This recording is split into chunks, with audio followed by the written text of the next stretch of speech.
दिल्लीत आंदोलन पेटलं. सोनम वांगचुक रुग्णालयात.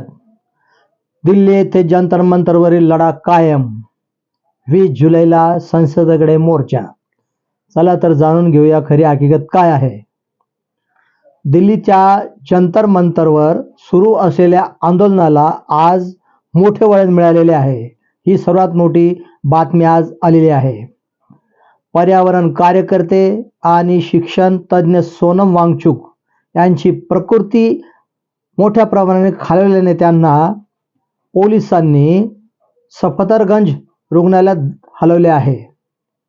मात्र ते रुग्णालयात गेले म्हणून आंदोलन थांबलेले नाही. उलट आंदोलन मोठ्या प्रमाणात तीव्र स्वरूपाचे उभे राहिलेले आहे.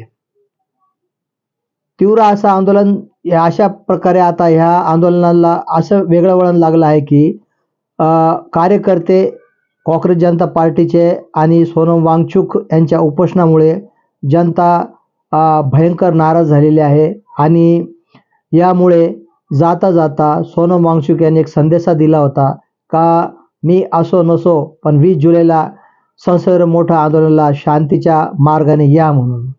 तर 20 जुलै रोजी संसदेवर मोर्चाची घोषणा करण्यात आली आहे. मुख्य बातमी म्हणजे अशी की मिळालेल्या माहितीनुसार सोनम वांगचुक गेल्या 20 दिवसापासून अधिक काळ जंतर मंतरवरती बेमुदत उपोषणाला बसलेले होते. नीट, युर्ज आणि इतर स्पर्धा परीक्षामधील कथित अनियमिततेच्या निषेधार्थ तसेच केंद्रीय शिक्षण मंत्री धर्मेंद्र प्रधान यांच्या राजीनाम्याच्या मागणीसाठी त्यांनी हे आंदोलन पुकारलेले होते. उपोषण आणि सुरू करण्यात आलेले होते. हे आंदोलन आज सकाळी त्यांची प्रकृती अधिक खालावल्याने आणि न्यायालयाच्या आदेशानुसार दिल्ली पोलिसांनी त्यांना सफदरगंज रुग्णालयात दाखल केले.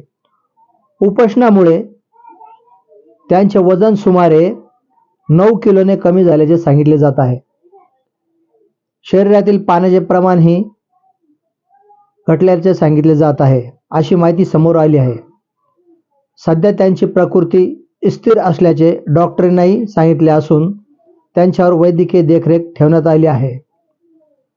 दरम्यान सोनम वांगचुक यांच्या पत्नी गीतांजली जे अँगमो यांनी डॉक्टरांच्या परवानगीशिवाय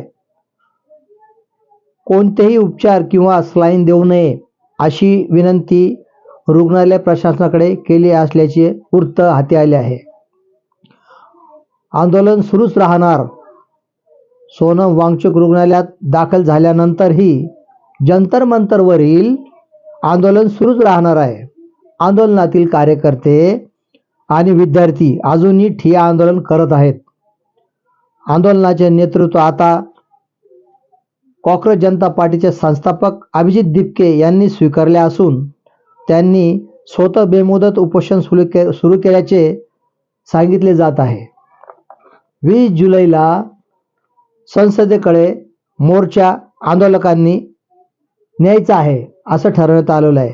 तर आंदोलकांनी 20 जुलै रोजी संसदेच्या पावसाळी अधिवेशनाच्या पहिल्या दिवशी संसदेकडे शांततापूर्ण मोर्चा काढण्याची घोषणा केली आहे.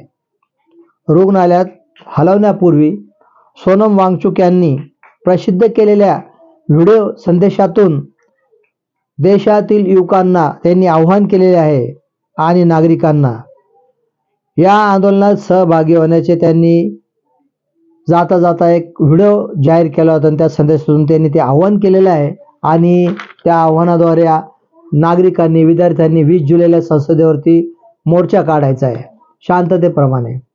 या घडामोडीवरून विविध विरोधी पक्षातल्या नेत्यांनी केंद्र सरकारवर मोठ्या प्रमाणात टीका केली आहे.